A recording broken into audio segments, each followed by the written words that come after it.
महिला नागा साधुओं का रहस्य और महाकुंभ का अद्भुत संगम। भारत एक ऐसा देश है जहां आध्यात्मिकता और साधना की गहराई अनंत है। इस आध्यात्मिक यात्रा में नागा साधु एक महत्वपूर्ण भूमिका निभाते हैं। पुरुष नागा साधुओं के बारे में तो लोग अक्सर सुनते हैं, लेकिन महिला नागा साधुओं का जीवन और उनका रहस्य लोगों के लिए एक आकर्षण का विषय है। महिला नागा साधुओं का रहस्य। महिला नागा साधु गहन साधना, त्याग और कठिन तपस्या का प्रतीक होती हैं। इन्हें समाज की भौतिक सीमाओं से परे आध्यात्मिक स्वतंत्रता प्राप्त होती है। ये साध्वियां अपना संपूर्ण जीवन भगवान की भक्ति और आत्म अनुसंधान में समर्पित कर देती हैं। नागा साधुओं की तरह ही महिला साध्वियां भी नग्न अवस्था में रहती हैं, जिसे दिगंबर कहा जाता है। दिगंबरता का अर्थ है संसार के बंधनों और मोह माया से मुक्त होकर आत्मा के शुद्ध स्वरूप में रहना। महिला नागा साधु बनने की प्रक्रिया अत्यंत कठिन और चुनौतीपूर्ण होती है। उन्हें पहले साध्वी जीवन अपनाना होता है, फिर कठोर ब्रह्मचर्य और तपस्या का पालन करना पड़ता है। एक महिला को नागा साधु बनने में वर्षों लग जाते हैं और इस दौरान उन्हें गुरु के सानिध्य में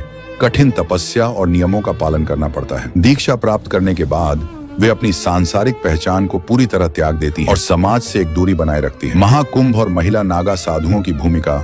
महाकुंभ मेला, जो हर 12 वर्षों में हरिद्वार, प्रयागराज, उज्जैन और नासिक में आयोजित होता है, आध्यात्मिकता का सबसे बड़ा संगम माना जाता है। यह मेला भारत की सनातन परंपरा और धार्मिक आस्था का एक भव्य प्रतीक है। नागा साधुओं के अखाड़ों में महिला नागा साधुओं की भी अहम भूमिका होती है। महाकुंभ में महिला नागा साधु समाज से पूरी तरह अलग एक रहस्यमयी जीवन जीती हैं, लेकिन शाही स्नान के दौरान वे अपने अखाड़ों के साथ विशेष रूप से प्रकट होती हैं। इस दौरान वे गंगा, यमुना और सरस्वती के संगम में स्नान करती हैं, जिसे आत्म शुद्धि और मोक्ष प्राप्ति का सर्वोच्च साधन माना जाता है। महाकुंभ में महिला नागा साधुओं की उपस्थिति भक्तों के लिए अचरज और श्रद्धा का विषय होती है। उनका शांत और गंभीर स्वरूप, भभूत लिपटा हुआ शरीर, जटाजूट और तेजस्वी नेत्र भक्तों को एक अलग ही आध्यात्मिक ऊर्जा का अनुभव कराते हैं। वे आम भक्तों को आशीर्वाद देती हैं और धर्म के गूढ़ रहस्यों का मार्गदर्शन करती हैं। महिला नागा साधुओं की कठिन साधना।